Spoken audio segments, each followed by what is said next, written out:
Hello, नमस्कार साथियों। एक बार फिर आप लोगों का स्वागत है मेरे इस यूट्यूब चैनल में।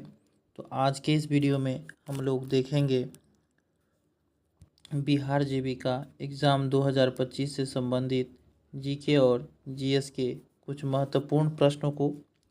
तो आज का पहला प्रश्न है, बेटी बचाओ बेटी पढ़ाओ योजना किस वर्ष शुरू हुई? तो साथियों, इसका सही उत्तर होगा कि बेटी बचाओ बेटी पढ़ाओ योजना जो शुरू हुआ था वो वर्ष 2015 में शुरू हुआ था।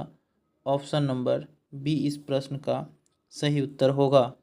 अगला प्रश्न है प्रश्न नंबर 2। साथियों, यदि आप लोग रोज़ क्विज के माध्यम से तैयारी करना चाहते हैं तो हमारे टेलीग्राम ग्रुप से ज़रूर जुड़े, जहां क्विज के माध्यम से रोज़ तैयारी करवाई जाती है। तो अगला प्रश्न है प्रश्न नंबर 2।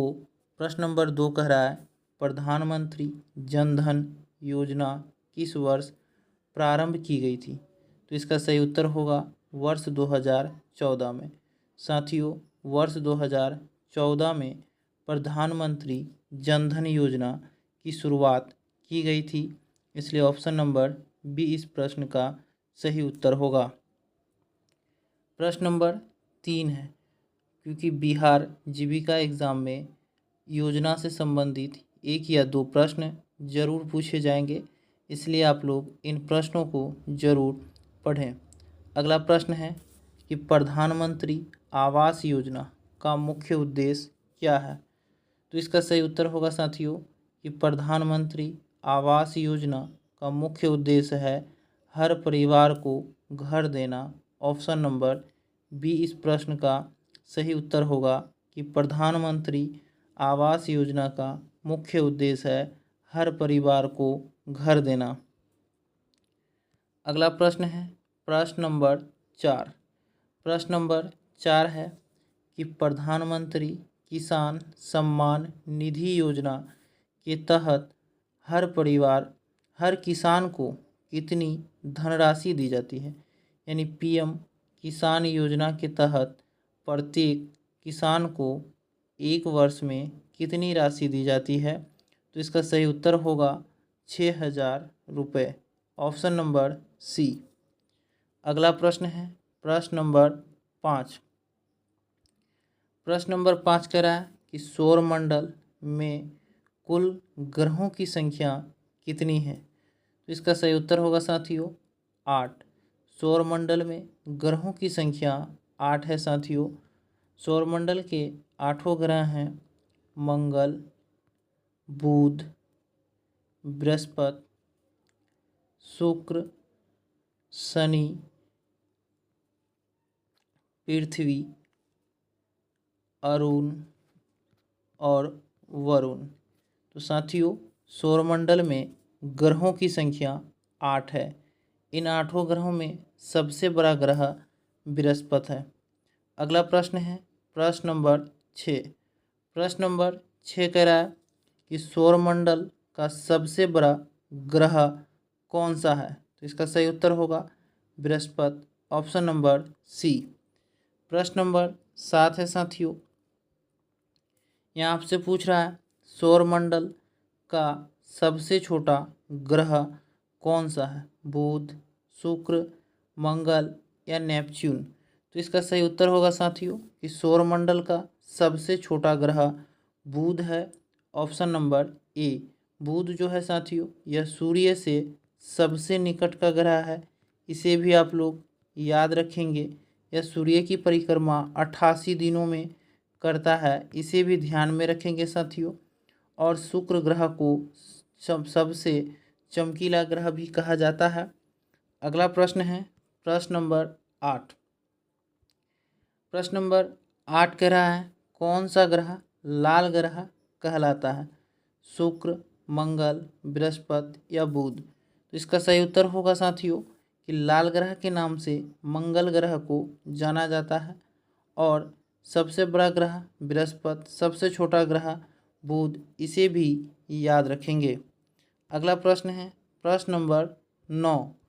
प्रश्न नंबर 9 करा साथियों कि वायुमंडल में नाइट्रोजन गैस की मात्रा लगभग कितनी होती है। तो इसका सही उत्तर होगा 78%। साथियों, वायुमंडल में 78% नाइट्रोजन गैस की मात्रा होती है और 21% पे ऑक्सीजन की मात्रा होती है। इसे भी ध्यान में रखेंगे। अगला प्रश्न है प्रश्न नंबर 10।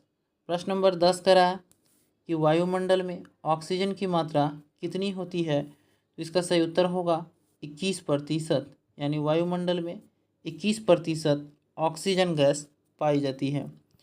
अगला प्रश्न है प्रश्न नंबर 11।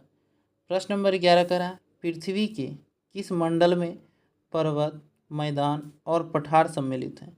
स्थल मंडल, जल मंडल, वायुमंडल या जीव मंडल। तो इसका सही उत्तर होगा कि पृथ्वी के स्थल मंडल पर पर्वत, मैदान और पठार सम्मिलित है। ऑप्शन ए इसका सही उत्तर होगा। प्रश्न नंबर 12 है कि ओजोन परत का मुख्य कार्य क्या है। तो इसका सही उत्तर होगा साथियों कि ओजोन परत का मुख्य कार्य है सूर्य के पराबैंगनी किरणों से सुरक्षा करना। ऑप्शन नंबर बी इसका सही उत्तर होगा। प्रश्न नंबर 13 है साथियों, सिंधु घाटी सभ्यता का प्रमुख बंदरगाह कौन सा था। मोहनजोदड़ो, हड़प्पा, लोथल या कालीबंगन। इसका सही उत्तर होगा साथियों कि सिंधु घाटी सभ्यता का प्रमुख बंदरगाह लोथल है। ऑप्शन नंबर सी इस प्रश्न का सही उत्तर होगा। अगला प्रश्न है प्रश्न नंबर 14। प्रश्न नंबर 14 कह रहा है मौर्य साम्राज्य की राजधानी कहाँ थी। तो साथियों इसका सही उत्तर होगा पाटलिपुत्र। मौर्य साम्राज्य की राजधानी पाटलिपुत्र थे। मौर्य साम्राज्य के संस्थापक चंद्रगुप्त मौर्य थे। इसे ध्यान रखेंगे कि मौर्य साम्राज्य का संस्थापक चंद्रगुप्त मौर्य थे। अगला प्रश्न है प्रश्न नंबर 15। प्रश्न नंबर 15 कह रहा है कि अजातशत्रु किस वंश से संबंधित था।